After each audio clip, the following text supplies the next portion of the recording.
I am Sister Ruth. I am the wife of Pastor Jeremiah, the General Overseer of Miracle Ministry in Victoria Island. If you live in Lagos, you must know my husband. My husband is the man of the moment. He's tall, he's fair, and he speaks with a British accent. If you listen to his accent, you will love him more. When he holds a microphone, the ground shakes. Yes. Everywhere tremble. People call us the power couple because on the surface we are the best, but behind we are something else. Every Sunday I wear the biggest hat and the most expensive lace. I look elegant, I look beautiful, I look presentable. I sit in the front row shouting, "Right on, Papa, right on, Pastor," while he prophesy. We have been married for just 1 year and 9 months. Before he married me, Pastor Jeremiah told me he was a widower. He said he had been unlucky with love. He told me he lost 6 wives to mysterious illness over the last 15 years. He said the enemy is fighting his ministry. He told me with tears in his eyes. So he said he attacked the woman that he loved to get. I felt sorry for him. I told him, "Daddy, I am here to stay. My head is strong. No evil can kill me." I was positive. I was in love. I didn't know I was digging my own grave. So there is a room in our mansion that is always locked. It has a heavy iron door. Pastor Jeremiah called it the war room. Grace. He warned me on several occasions, even on our wedding night, that where I battle with our principalities for the sake of this church, you must never enter that room. That room is forbidden for you, is restricted. He said the anointing there is too heavy for a woman to witness, and he told me if I enter, I will run mad. As a wife, obedience wife, I obeyed. I was a good wife. But last week, my curiosity got the better of me. I wanted to know. Pastor Jeremiah traveled to London for a crusade. He was in a rush, and for the first time in history, he forgot his key on the dining table. I saw the bunches of key. I saw the rusted iron key that opens this war room. My heart started beating fast. Just one peek, I told myself, I just want to see where he prays. I took the key, I walked to the end of the hallway. My hand was shaking as I turned the key in the lock. The door creaked open. I expected to see Bibles, to see anointing oil, maybe a prayer mat. But brothers and sisters, the room was freezing cold. It smelled like mortuary. There were no windows.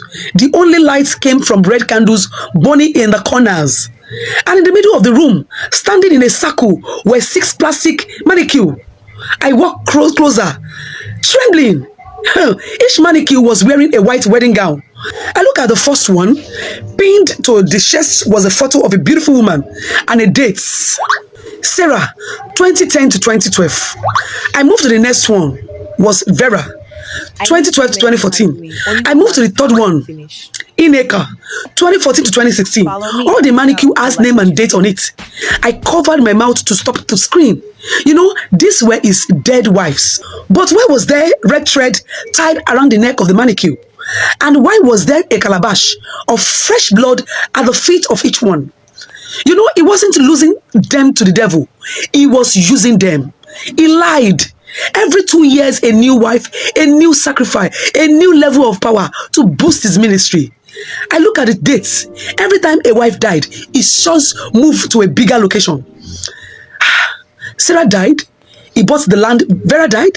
He built the auditorium. Ineka died. He started the TV station and the rest. My news went weak. I turned to run out of the room, but then I saw it. In the center of the circle, there was a 7th mannequin. It was empty, but it was wearing my wedding gown, the exact gown I wore 6 months ago. And pinned to the chest was a photo of me. The date written under my name froze my blood. Hey, Ruth, 2024 to February 14, 2026. February 14, Valentine's Day. That is in 3 days. He told me he was coming back from London on Valentine's Day to give me a special surprise. I didn't scream. The fear was too big for me screaming. I realized why he married me. I realized why he feed me so well. I am not a wife. I am a fattened cow waiting for the slaughter day. I ran out of that room. I locked the door. I placed the key back on the table. I didn't pack any bag. I didn't take any car. If I took the car, the tracker will show him where I am. I took the cash in my purse and ran to the motor park. That was how I saved my life. I would have been used, for a ritual to build ministry. I would have been used as a sacrifice. I would have lost my life like other wives.